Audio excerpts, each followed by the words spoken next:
tiene cristales magnéticos, es decir, tiene muchos materiales ferromagnéticos o muchos eh, compuestos ferromagnéticos, y los compuestos ferromagnéticos cuando salen como magma en estado líquido son sensibles a los campos magnéticos de la Tierra.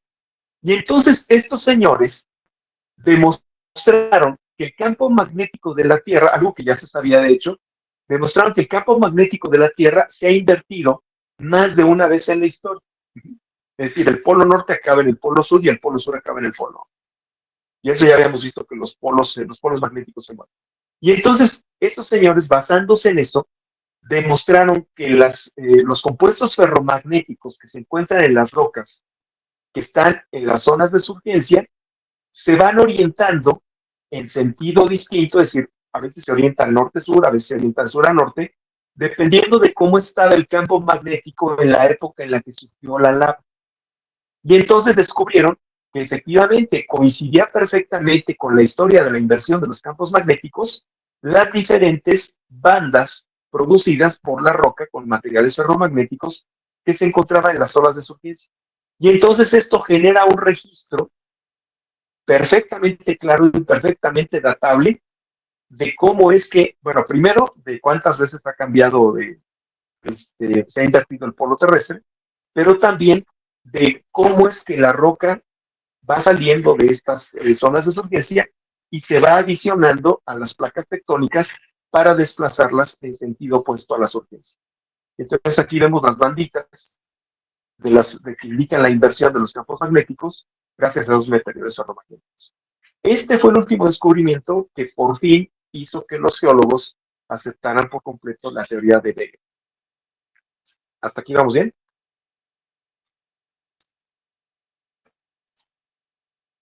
Sí, perfecto. Bueno, asumo que sí. Bueno, Sí, la teoría consolidada, ¿a dónde nos lleva? Bueno, la teoría consolidada de la deriva continental se basa en la tectónica de placas. Ya vimos que las placas existen, están perfectamente bien mapeadas. Se basa también en las corrientes de convección.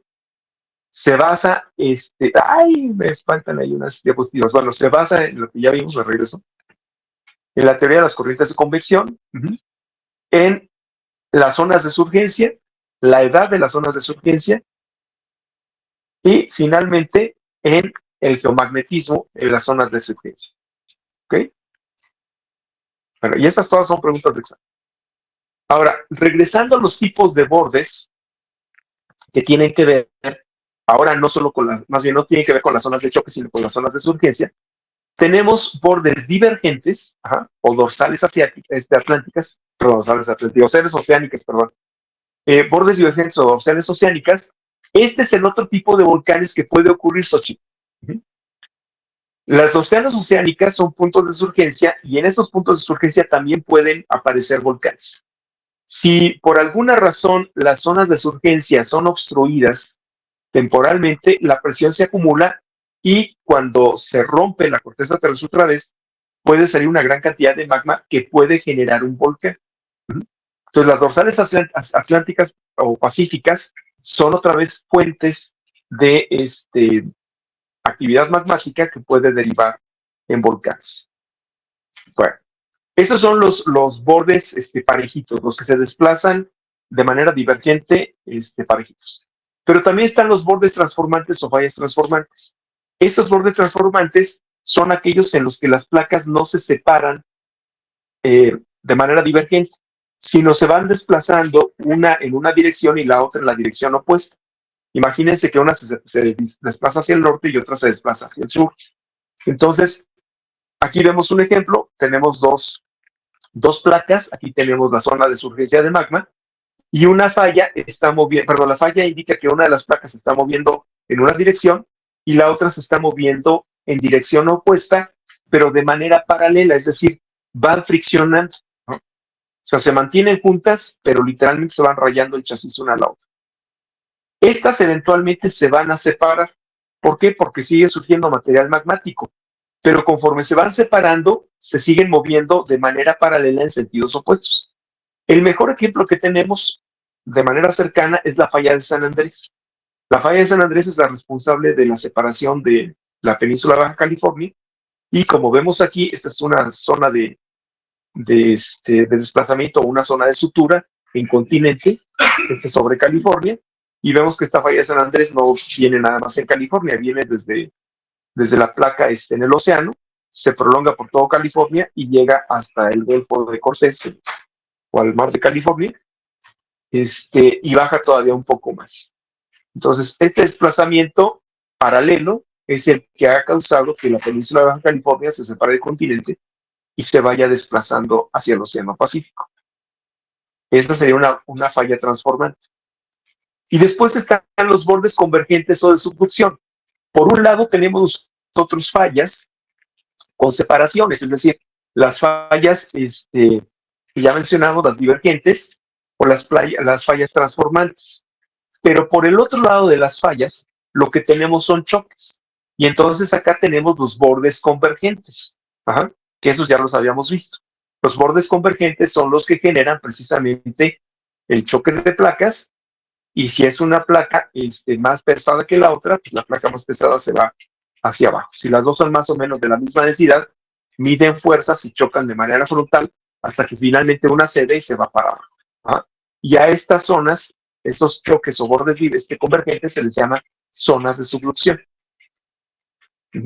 Esto ya lo habíamos visto, los bordes simétricos o los bordes asimétricos.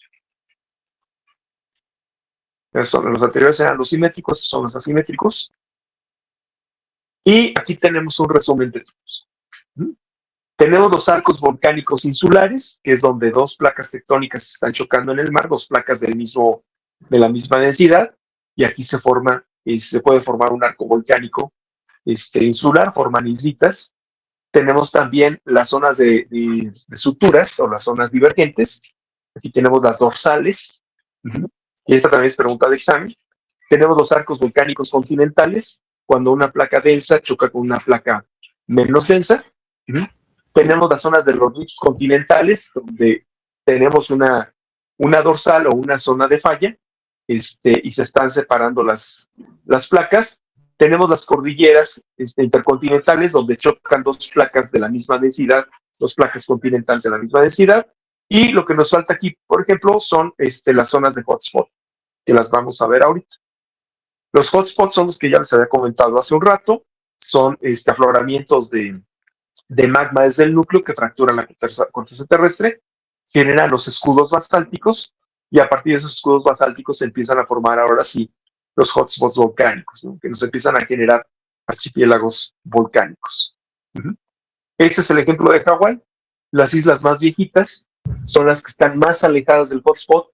Las islas más nuevas, básicamente como la isla de Hawái con el volcán Mauna Loa, están exactamente abajo de la pluma del manto, de la pluma de magma, que es la que está directamente conectada con el núcleo terrestre, y obviamente pues, el magma sale mucho más caliente, fractura la corteza terrestre y genera estos volcácitos. Y conforme las placas se desplazan a la izquierda, pues también se van desplazando las islitas.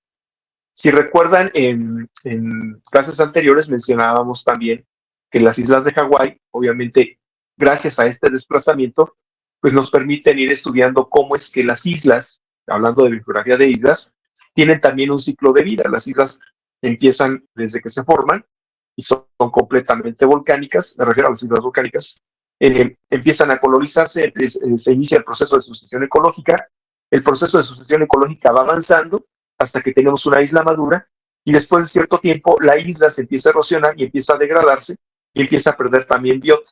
Entonces, al inicio y al final de la vida de una isla, la biota o la diversidad de la biota es reducida, y solamente en el clímax de la isla o en la madurez de la isla es cuando tenemos islas con una diversidad muy, muy alta, ¿no? Obviamente también esto depende de la distancia al área fuente y del tamaño de la isla.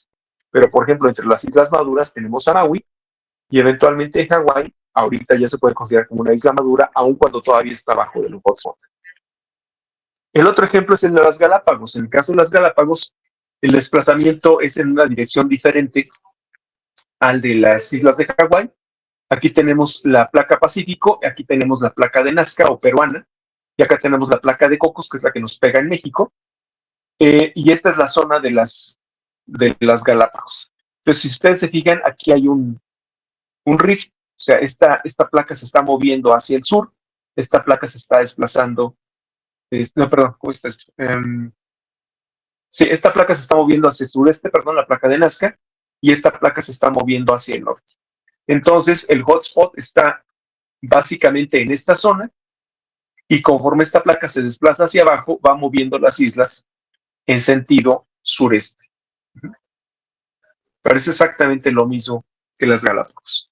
Ahora, ¿qué pasa cuando esos hotspots se encuentran en tierra? Bueno, cuando los hotspots se encuentran en tierra, tenemos una situación un poquito más compleja, porque las placas, puede ser que se encuentren en tierra, pero cerca de la costa, o puede ser como el caso de Yellowstone, que está justo a la mitad del hemisferio norte del continente americano. Y en este caso, si hay un desplazamiento, nosotros podemos ver que el hotspot está justamente abajo del parque de Yellowstone. Y esto que vemos acá son los escudos basálticos remanentes de todo esto antes estuvo arriba del hotspot, y cómo estos se han desplazado hacia occidente poco a poco junto con la placa tectónica. Entonces, estos son los escudos remanentes de la actividad del hotspot en el pasado, pero se han ido desplazando. Ahora, ¿cuál es el riesgo de este hotspot de Yellowstone? Que es un hotspot enorme. Y no sé si ustedes han escuchado de la teoría de los megavolcanes o del megavolcán. Esa teoría en realidad ya está prácticamente comprobada, y en la actualidad se sabe que estos hotspots que han estado, más bien esos escudos basálticos que en algún momento ocuparon la parte superior del hotspot, en realidad en algunas ocasiones hicieron erupción completitos. O sea, ¿se imaginan ustedes un volcán de este tamaño? Entonces, en realidad no fue un solo volcán, sino fue básicamente ¿cómo le puedo decir? Una asociación de volcanes en donde todo esto estaba lleno, no solo bordeado, sino lleno de un montón de volcanes, y eventualmente la presión fue tanta que el montón de volcanes hicieron erupción, y eventualmente quizás fueron responsables de alguno de los procesos de extinción del pasado, dependiendo también de la época. Veamos, por ejemplo, aquí el escudo basáltico más antiguo se remonta a unos 18 o 16 millones de años. Eso es mucho. Después tenemos de unos 13 millones de años, 12.5 millones de años, 10 millones de años, 10.3, 6.5, y que tiene más bien una antigüedad más o menos como de 2 millones de años hasta la actualidad. Algunos de estos, los que están marcados aquí con un color más oscuro, son los que se cree, no se ha comprobado del todo, pero se cree que probablemente todos ellos explotaron en su momento, y obviamente fueron explosiones enormes que debieron haber llenado toda la atmósfera terrestre de ceniza, eventualmente pudieron haber oscurecido el planeta, y eventualmente también pudieron haber llevado a una menor actividad fotosintética, y por lo tanto también a una menor disponibilidad de alimento para muchos organismos, y eventualmente a la extinción de muchos organismos. No tenemos ninguna gran extinción registrada en estos periodos, porque básicamente en esos periodos también estaba la Tierra, bueno, al menos hasta de 13 millones y 12 millones de años, estaba la Tierra sumida en un periodo glaciar, pero a partir de esta de 10.8 millones de años, que es más o menos cuando calculamos que terminó la última glaciación, hemos tenido al menos 3 eventos más de grandes explosiones del Parque Yellowstone. Y lo peor de todo es que se espera que este escudete o este escudo basáltico eventualmente también ceda, y pueda ocurrir otra explosión en estos días y con consecuencias catastróficas, ¿no? Pero bueno, eso se lo dejamos a los geólogos en lo que sucede o no, mientras nosotros nos preocupamos por otra cosa. Bueno, ¿cuál es el impacto biogeográfico de la deriva continental, incluyendo, bueno, ya habíamos visto lo de las orogenias, pero ¿cuál es el impacto biogeográfico de la deriva continental? El primero, ahorrando tiempo, si no les preguntaría, son responsables de unir básicamente diferentes regiones del planeta. Entonces, la unión de diferentes regiones del planeta permite el intercambio de biota, pero también permite que cambie el clima. El cierre, por ejemplo, del istmo o mejor dicho, la emergencia del istmo de Panamá o el cierre de la brecha entre América del Norte y América del Sur cambió drásticamente el clima y eso lo sabemos hoy perfectamente bien. El registro fósil nos da, particularmente el registro paleobotánico, nos da información muy clara de cómo es que el clima de todo el planeta cambió simplemente con que se cerrara el istmo de Panamá. Y ahora sí les voy a preguntar por qué, porque esto ya lo pueden deducir ustedes.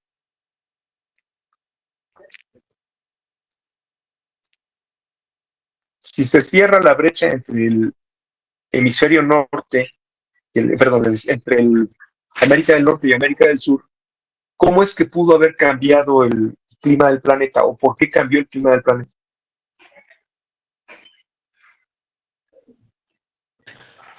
En principio porque las corrientes oceánicas cambiaron al encontrarse con una barrera pues continua. Exactamente.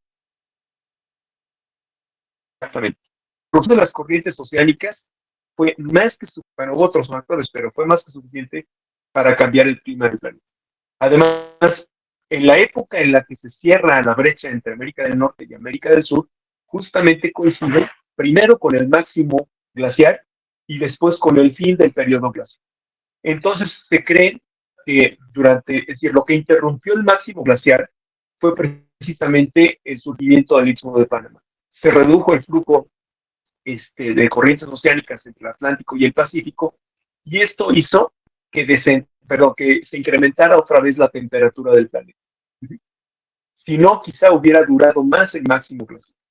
Después, nuevamente, hace más o menos unos 15 millones de años, se termina de cerrar el istmo de Panamá y otra vez vuelve a elevar la temperatura del planeta. Entonces, uno coincide con el fin del máximo glacial y el otro coincide con el fin de las glaciaciones del planeta. Ahora, eso solamente es el istmo de Panamá, pero hay otras muchas implicaciones de la deriva continental sobre el clima. Una de ellas, por ejemplo, es la distribución de la continentalidad. Cuando nosotros teníamos una sola masa continental, el clima era muy diferente a que si separamos las masas continentales. ¿Cuál cree que haya sido el cambio de tener una sola masa continental a tener varias masas continentales sobre la temperatura del planeta?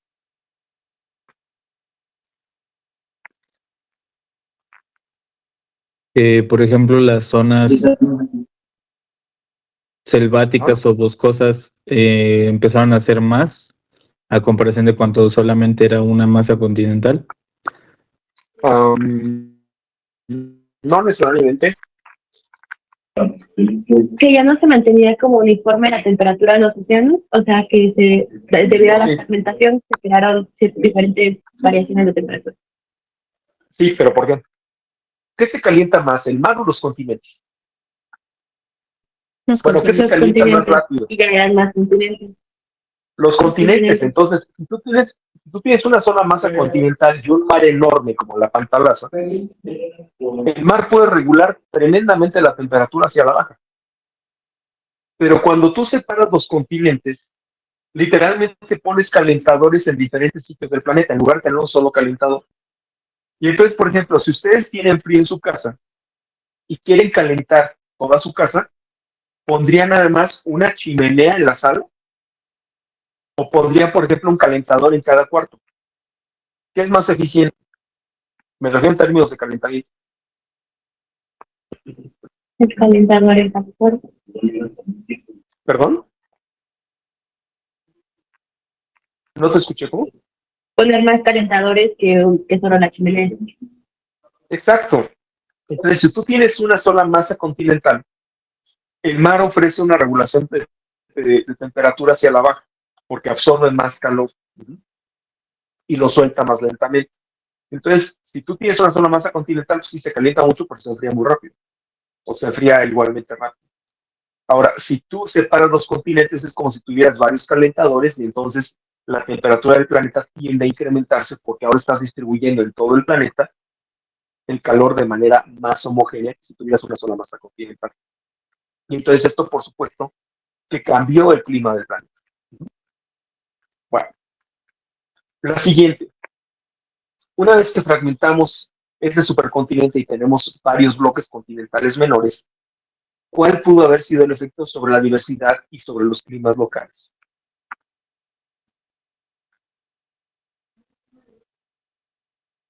Tendríamos un clima generalizado, tendríamos varias regiones con diferentes climas, y eso cómo favorece a la biota o cómo la desfavorece.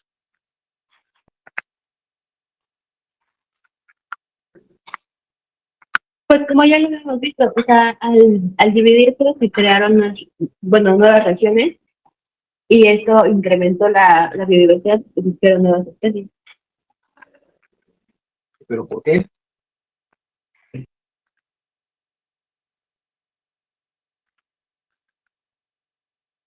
Si tú tienes diferentes masas continentales en diferentes latitudes, ¿tendrán el mismo clima todas? ¿O tenderán a generar climas nuevos? Pues sería también por las grandes migraciones, bueno, pero no sé, las especies tal vez buscaban lugares con mejores condiciones climáticas. ¿Pero qué pasa con esas condiciones climáticas? Imagínate, partes de una masa continental que tenía un clima en el centro y un clima o algunos climas en la periferia. Y después tú fragmentas esa gran masa continental y la separas en diferentes masitas continentales que se van a diferentes latitudes. Algunas están al norte, otras al sur, otras están en el este y en el oeste. Y entonces, considerando la inclinación de la Tierra o la cara que ofrece la Tierra al Sol durante la primavera y durante el verano o las diferentes estaciones del año, ¿cómo sería el clima en estas diferentes masas continentales una vez que se separan? Diferente. Sería diferente y entonces generas nuevos ambientes. Y al generar nuevos ambientes, eso también impacta directamente en la biota. ¿Cómo? Pues al generar, o bueno, al tener una diversificación de las condiciones, permite bueno, la aparición de mayores adaptaciones y por ello divergencias específicas. Pues permite la aparición de cosas nuevas, ¿no? Adaptadas a esos nuevos climas que se están generando. Bueno, la siguiente es que esta deriva continental, junto con la tectónica de placas, también es responsable de los procesos orogénicos. Y los procesos orogénicos ya vimos cómo es que afectan la distribución de la biota, la diversidad de la biota e incluso los procesos específicos, es decir, la formación de nuevas especies o la extinción de especies. Después sabemos nosotros que al desplazarse o al cambiar de posición los continentes o al fragmentarse el megacontinente originalmente, también, como lo dijo Jorge hace un rato, hay un cambio en las corrientes oceánicas. Y el cambio en las corrientes oceánicas también genera una distribución diferencial de la diversidad, pero también genera un cambio en el clima general del planeta y en los climas locales. Recordemos que uno de los factores que regulan la temperatura del planeta son las corrientes termoalines. Entonces, si cambian las corrientes oceánicas al fragmentarse los continentes y al moverse del lugar, también está cambiando otra cosa, que es la temperatura del planeta. Y la temperatura del planeta incide directamente sobre la cantidad de sal, o mejor dicho, sobre la salinidad del mar, y esta también tiene una influencia sobre el clima, porque las corrientes termolinas, obviamente, también son responsables del clima. Bueno, eso es parte de lo mismo. Y la otra es que el nivel del mar, bueno, la quinta es parte de lo mismo y la sexta es el nivel del mar. El nivel del mar, por supuesto, que se ve alterado cuando tenemos, bueno, a partir de que tenemos una sola masa continental, se ve alterado cuando fragmentamos esa gran masa continental. Doc, no cambió la diapo. Sí, sí la cambié. Ahí está. Bueno, si tenemos una masa continental, ¿cómo creen que haya sido el nivel del mar con una sola masa continental? O mejor dicho, ¿qué creen que haya pasado con el nivel del mar cuando se fragmentó la Pangea?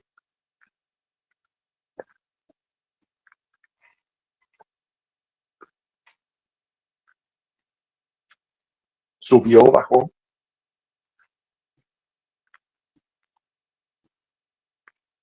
¿Disminuyó? ¿Por qué? Uy, Ah, pues no lo sé, solo pensé que si se separaban los continentes, pues quedarían como partes en las que obviamente ahora ya hay más tierra y absorben agua o ese tipo de cosas. Esa fue la idea que tuve.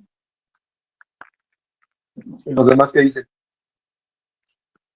Yo también pensaría que bajó el nivel del agua porque en las zonas en donde se está dando el alejamiento de las placas, pues queda un espacio que a lo mejor no está al mismo nivel que el anterior que estaba.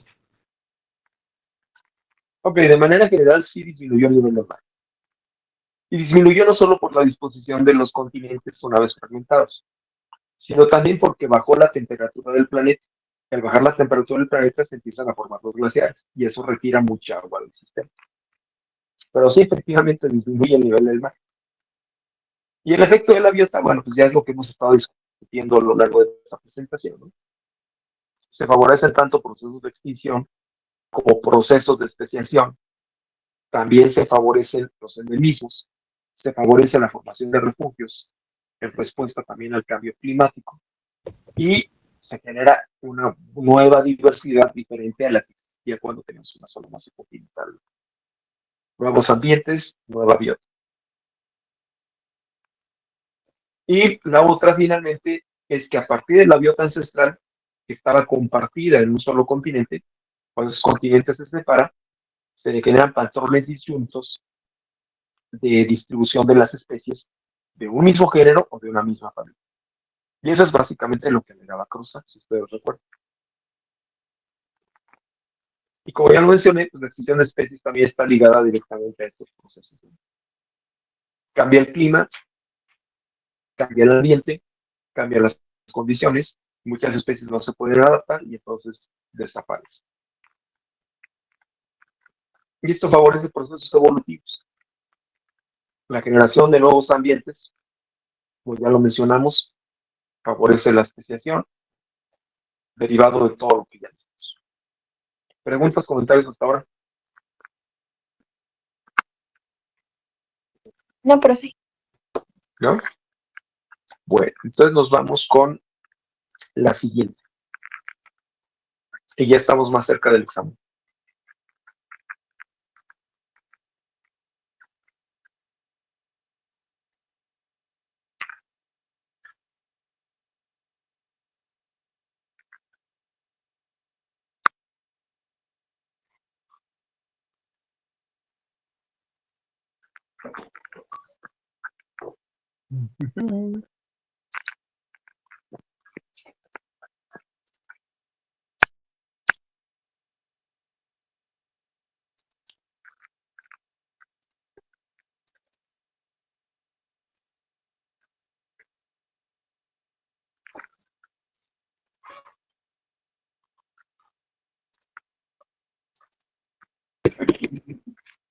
Hola. Bueno, siguen 4 presentaciones. Vamos a ver hasta dónde llegamos. No, espera, que me perdí aquí.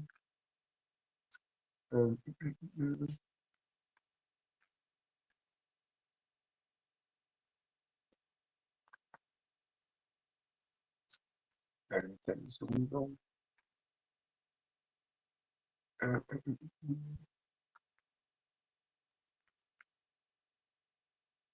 Ok.